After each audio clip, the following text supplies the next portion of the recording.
Priatelia, ja vás opäť vítam pri televíznych a počítačových príjimačoch. Myslím si, že je čas vlogu, pretože we made it to the Barischl in Austria aj s týmito dvoma zvláštnymi stvoreniami. Takže čakajú nás 3 dní plné turistiky, kanoistiky, paddleboardingu, plávania, behania, jedenia, prechádzania sa a čokoľvek ania sa.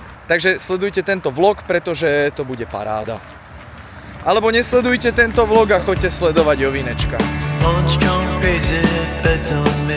Dali sme si tradičné rakúske jedlo, doner kebab. No a sme došportovali. Prečo? Lebo sme si dali pivo a kebab. Je málo hodín, za 2 hodiny môžeš zbehať. Nemôžem.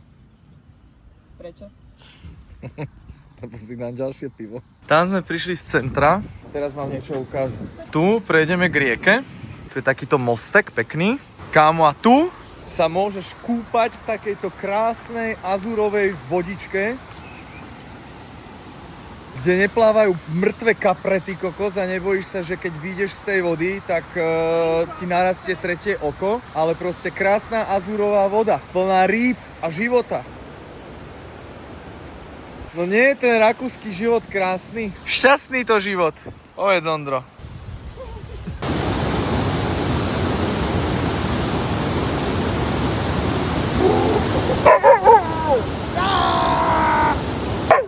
Ale dobré. Dobré. Kto z koho? No. Aj. A stále tam je. No choď preč ty, mačka. Ona sa normálne nebojí, kámo. Kámo, ona sa nebojí vôbec. Sme sa posrali. Mačka vyhrala tentokrát. Sme sa otočili normálne, lebo tá mačka vyzerala hrôzostrašne. Predátor vo svojom prírodzenom prostredí. Spravíme cestovinky, pretože sacharidíky my potrebujeme, áno.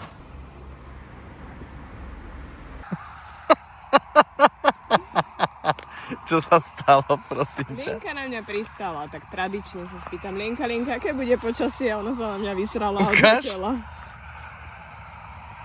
Kámo, ale jaké káďo. Tam mala ráno skýr, podľa mňa. To znamená, že bude pršať, alebo bude krásne? Zajtra budú hovna padať. No není tu krásne. Prečo tu žereš zas hlinu? Nežer tú hlinu. No čo? No čo tu je? Chalan všetko vykope. Ja robím backstage. Áno? Áno. Ja robím front page. Poslednú dobu máme úchylku. Stiahli sme si aplikáciu, aby sme trackovali lietadla. A vždy, keď vidíme nejaké lietadlo, tak sa pozrieme na aplikácii, že kam cestujú. Kam cestujú? Z Grécka do Amsterdamu. Že žij prítomným okamihom, teš sa z maličkosti, dýchaj čerstvý vzduch. Život je len jeden.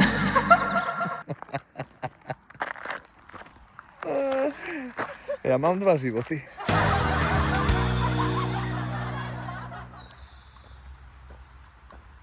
Dobré ránko, deň číslo 2 práve začal, a to venčením Ondreja v krásnom lesíku, ktorý máme nedaleko ubytovania. No a ja vždy tak po jednom, druhom dni proste skonštatujem, že ja tú krajinu milujem a že by som sa sem rovno presťahoval. Akože nie je to tak so všetkými krajinami, to určite nie, ale proste Rakúsko mám veľmi rád. Zatiaľ všade, kde v Rakúsku sme boli, tak proste som to tam miloval. Pretože je krásna príroda proste na jeden krok všade. Priatelia, ono sa to vážne deje. A nenadarmo sa hovorí, že Rakúsko vám zmení život. Moja Laurinka ide so mnou behať. Dáme si ľahkých 5 km a potom si pôjdem ja dať svoj tréning. Takže mne to dnes vychádza 15 km a tuto vedúce 5. No obúvaj sa. Radšej by som išla do fitka ako toto. Ale fitko je pre tých, čo nevedia behať. Nové strelky. Hoka Mach X2.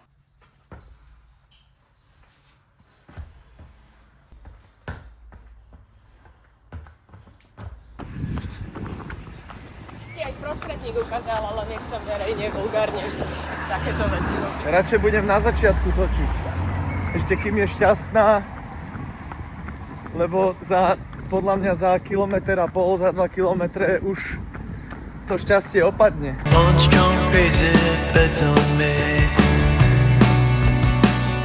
Super, láska. Čo? Super. Nenávidím ťa. A behanie tiež. Kokos už idem 2 kilometra hore kopcom.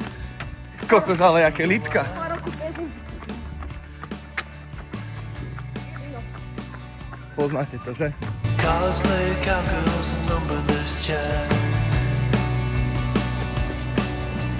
Musím sa vrácať po ten telefón. Láska, zvládla si to. 5 kilometrov. Áno. Daj na to. Ja si idem teraz dať svoj beh, 2 km rozbehanie, 6 km tempový beh, 4,20, 4,25 intenzita a potom 2 km výklus. A ty vieš, čo ideš robiť? Variť. A čo? Že čo? Čo? Cestoviny, lebo ideme na paddleboard. Cestoviny musia byť. Som v rakúskej dedine, to nie je ani mesto, je to dedina. A majú tu takú bilu, že som odpadol. Prosím vás, Slovensko, Bila Slovensko, uvedomte sa. Namiesto toho, aby ste mali v kuracom mese červíkov, tak začnite robiť trošku kvalitnú prácu.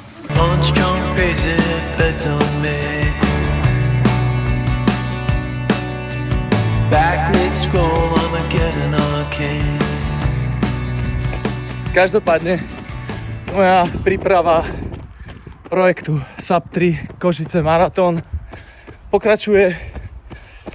Dneska 2 km rozklus, 6 km tempový beh, 4,20, 4,25 tempo a 2 km vybehanie sa. Už budem končiť. Majte krásny športový aj nešportový deň. Tak, dobehané. Bolo to náročné. Každopádne musím povedať, že mám jednu najúžasnejšiu ženu, pretože ktorá žena by pustila svojho manžela na dovolenke športovať takmer 2-krát za deň. Takže posielam veľkú pusu mojej Laurinke. No a jak sa vraví, úspech nikdy nespí, alebo že šťastie praje pripraveným a ja budem pripravený v Košiciach na maratóne, pretože som extrémna mašina. Haló? Je to tam? Proste som najlepší. Dajte mi protivníka. No, Poď mi kľúče. a s týmto žijem.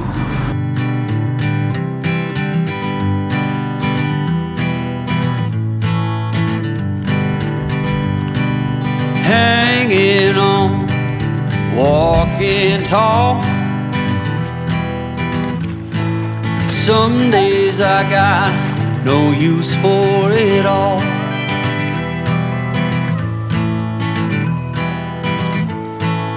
Working hard, making less. Some days are bad, bad at best. A musím povedať, že s neoprénom by to bolo lepšie, lebo tá voda vôbec nie je najteplejšia. Aké to bolo? Studené. Tak my sme vykúpaní, vypaddleboardovaní. Pre istotu vám ani nejdem napísať, že kde sme boli, pretože nás, jak sme vyfúčali paddleboard, tak nás zastavil Želiatka. hájnik, horár, Ale taký bezpečnostný. taká niečo. Že teda nie je to tu povolené. Zistili sme pravdepodobne, že je to kvôli nejakej migrácii z mušlí, ktoré v podstate sú ako keby náchylné na akékoľvek mikroorganizmy, ktoré môžu byť z cudzích telies. No, každopádne bola to taká komolenina nemčinu angličtiny. Ja som to pochopila tak, že keď sem chodia ľudia s paddleboardami, tak majú na tých paddleboardoch sol z mora a tá sol z mora škodí tomu Sladkovodným mušliam. No, niečo v tom zmysle. Ja som si to jej nemčinou s angličtinou takto pochopila. Takže asi No, každopádne, keby ste chceli vedieť, že môžete sa mi kde to je, lokáciu, tak mi napíšte, ale nebudem to písať verejne, aby sme z toho prípadne nemali nejaký problém. Čistá voda. Mohlo by to také byť ale... Nádhera.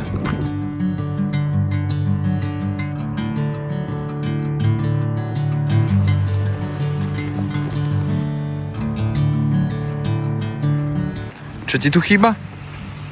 Číslo som to povedal? Gondola? No. Gorgonzola. Rakúšaci nepoznajú hodiny asi na ručičkových. Ako to vidíš? Alebo to majú kvôli štamgastom, aby išli skôr domov. Aby boli o 5 minút všade skôr. Dobre vymyslené.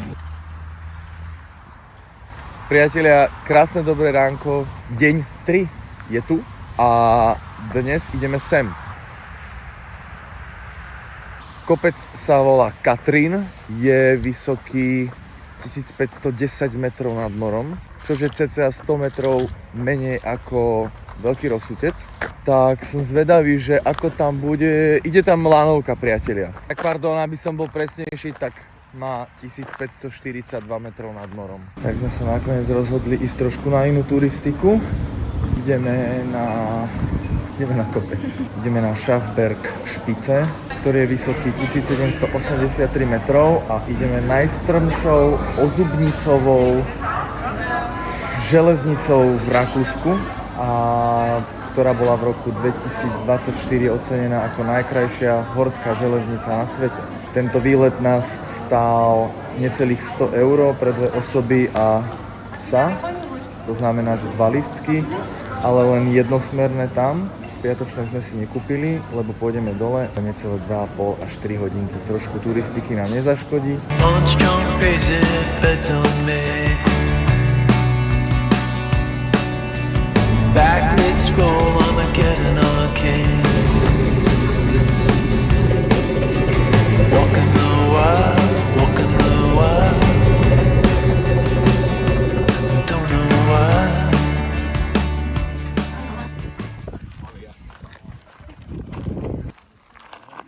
Tak sme to zvládli, hore na vrchol. Vyšla to zubačka, ale my si to zlezieme, aby ste nepovedali, že sme leniví. Každopádne zvolili sme túto alternatívu iba kvôli tomu, že dnes cestujeme domov a nemohli sme si dovoliť 7-hodinovú túru na zdravie. Gesundheit. Každopádne je to extrémny zážitok. Pozrite sa, ten má najkrajší výhľad pri srani. Tam môžete vidieť Alpy. Cars play cowgirls and numberless jazz. We're feeling just fine in our running hats. Walking the wild. Naše kroky vedú tam. I don't know why. I don't mind the hustle and the tussle. I don't mind the grind. Dancing on a Gideon time. You and me dancing on a Gideon time.